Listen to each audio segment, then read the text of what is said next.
Hi, I'm Lou with another episode of My Car Story, and today we're at Barry Sales Garage. Barry Sales, a legendary car engine builder, and with that being said, you might be saying, Lou, where's the car? Well, this one, I'm going to give you a little present. Take a look at what we're featuring in Barry's shop today. I'm with my good friend Roy DeSilva. Roy, please open the present.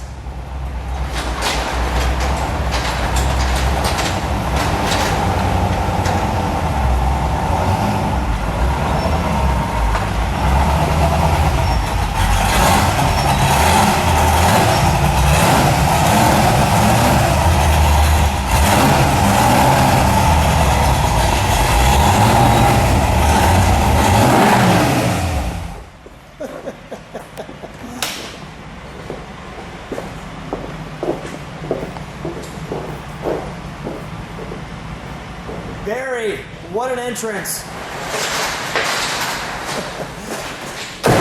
Barry, my pleasure being at your shop. What an entrance. It doesn't get better than driving an original real Ford GT40 through the door. How long have you had this one to work on? About 10 years. And I'd like to thank the owner who allowed us to bring his car here to show some of the work that you do. So with no further ado, where's your shop at? Wauconda, Illinois. And I'll put text in the bottom where they can get a hold of you when they have their extremely extraordinary car for engine building. You're the person. We've had a DB5 here, we've got a Lotus T70 here, and we've got this original Ford GT40. This car, I want to go right to it. This car was a car I had as a kid that used to be on a slot car, and it's the real deal. This is about as good as it gets for race fans. The car that marked Le Mans wins in first, second, and third. What year is this one, Barry? 1966 Mark V. Mark V. Let's go over to the registry for just a second, and we're going to then take our time with this car showing all the features. So here's the registry, and this is the book. Ronnie Spain's book of the GT40. Go ahead, let's go right to the, if we open up the book, and we've put a marking there, perfect. I'm going to let people take that in for just a moment. But this is the car.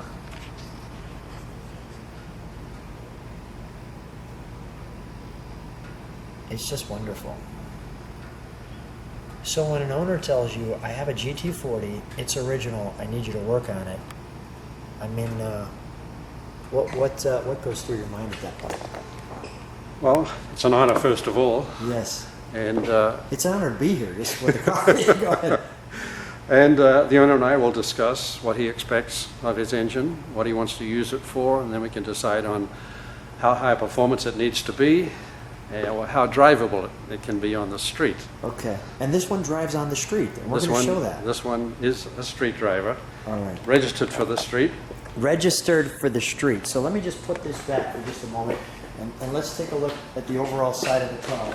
So with it all being said, so when you get a car like this and you register it for the street, and you get to test the engine, let me stand back far enough. Come on alongside with me. So we can take in, if I can take in that shirt, I'll do the best I can. There we go. I'll let you just ponder that for a second. So registering it for the street, how challenging is that? And we're going to go through every detail of this car. It requires all of the things that a normal street car has. It needs headlights, it needs turn signals, it needs a horn. And apart from that, it's all race car. And this car was built in England originally. Can we start to disassemble parts of it and show people? Yes. I'm going to have Roy DeSilva, expert car appraiser and friend of mine, helping out today. Thank you, Roy. Pleasure. It's an honor.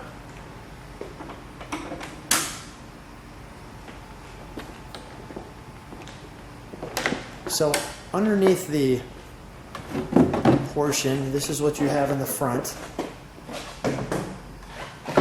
You want to do that latch on the lower rear there. Now I'm seeing, is this 2 gas fillers? Yes. Okay. 2 gas tanks in it. Okay. We still got the lower one on.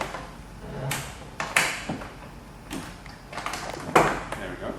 And is there a chassis number somewhere Yeah, here? this is, the chassis number is in the rear. It's in the rear. We'll find the chassis number. But let me show you this. Rocks. This one's driven. Wow. I mean, are most of these cars in museums, or where do they? I would say 50-50. There were a lot of them racing. Only at the premier events, of course, Monterey, Watkins Glen, Elkhart Lake. That's And wonderful. This one is all original. It has not been crashed, not been repaired. Those of you who know me love all the details. Not crashed, not repaired. That just sounds terrible to crash one of these. But I'm sure it happens. Hopefully not on the street. Look at this from this view. Let me just show you what I'm seeing. I'm seeing that.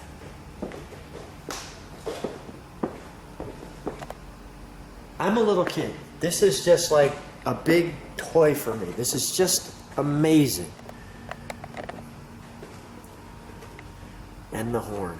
Okay, all right. We'll close this section. Let's put that back together. Look at the windows and how this operates. Like so. Goes in there. Closes that. Locks in. Closes. We're keeping it open for you.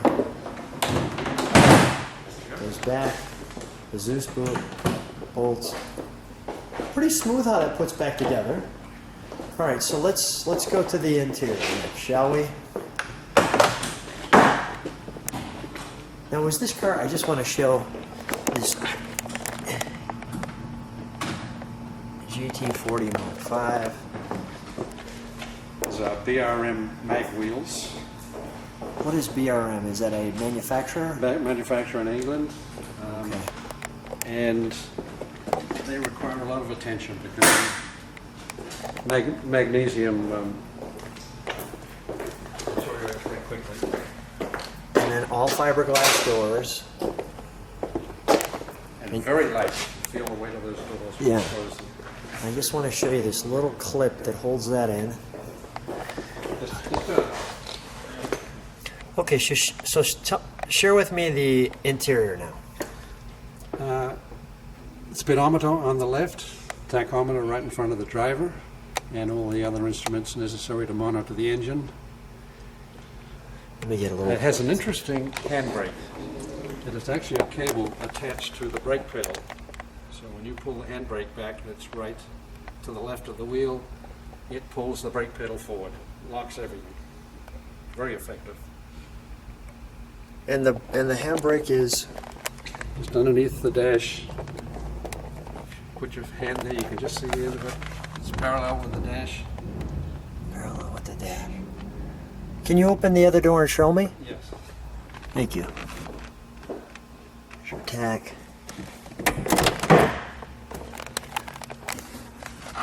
Okay, I see now. Got it. That is pretty effective. That's a pretty cool idea. It is indeed, isn't it? I've not seen it used in any other car. No, that was neat. And let me just show you what the back window looks like. You're looking at that now. Usually there was a metal plate. And I love what Barry's done, which is let you see these wonderful carburetors. Oh my. You ready to lift it? Yes. And we're lifting the all-important, and again, rocks. And leaves. Battery. So here's that all-important number.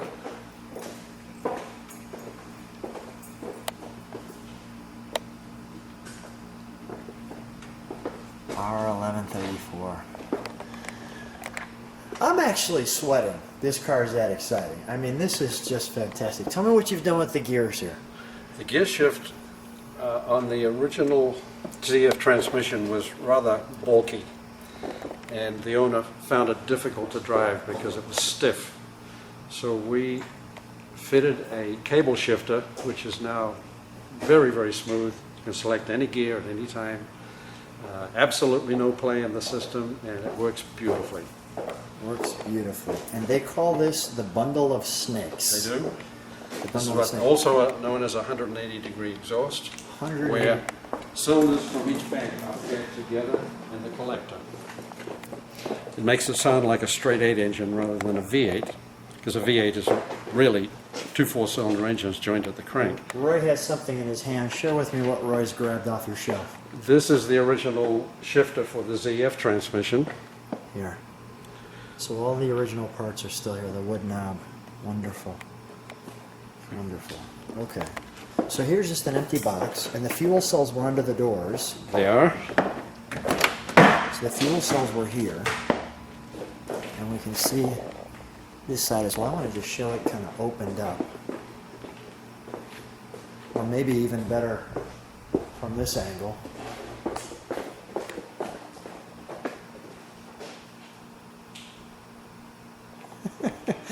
I feel no rush at all with this car. I feel like it should be mine. Oh, it's a wonderful toy. All right, so share with me the Gurney Eagle. What does all this mean to me? And The Gurney Eagle heads were designed by Harry Westlake for Dan Gurney for Indianapolis, actually, when they ran a stock block. And they're much more efficient than the original cylinder heads available at the time. They have the Weber manifolds cast into them. It actually tilts the carburetors inwards, I saw 10 degrees on each side. If we look down that way, we can see that. Okay. And originally, this was an aluminum plate to control backfires through the carburetors. We put a plexiglass one on there so that people could see the carburetors. Which is a wonderful idea. Now, are we okay starting it with the back end this way, or should we, yeah, we can close it? Let's close it so Okay. the exhaust is out. Okay, yeah. I'll show what I can from this side. You can still see the carburetors. Yep.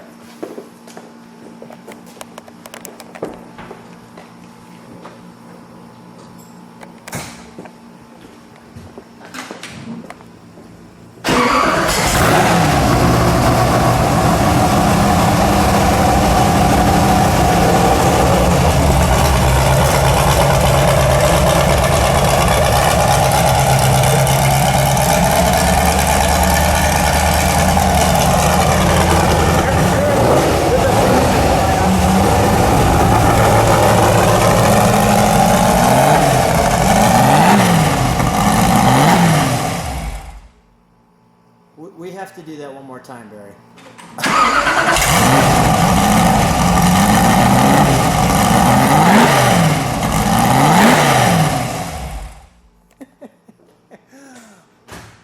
My childhood toy has come alive. And I love the way you get out of that like a race driver. That's just tremendous. Step back with me for just a second, Barry, so we could take that in. Let me take that in.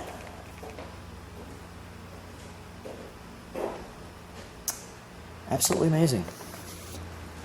Absolutely amazing. What's the reaction? You've taken this to shows. I met you originally at a show with this car. Yes. And of course, that's why I had to get together with you. And your wife was so kind to keep my car.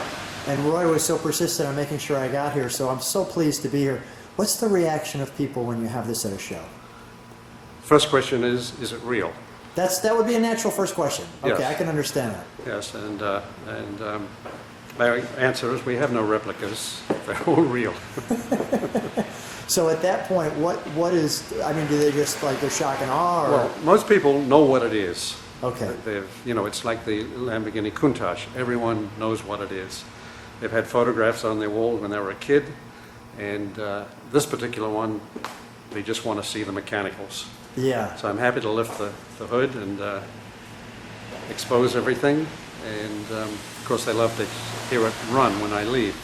Barry, how long have you worked on this engine? What have you done to it, just in a nutshell? I installed the Gurney Westlake heads on this one and the Weber carburetors. It originally came with a 4-barrel, but this is the way it should be. This is the way it should be. What a treat being here. Barry, absolute pleasure. Thanks for being on My Car Story. You're welcome.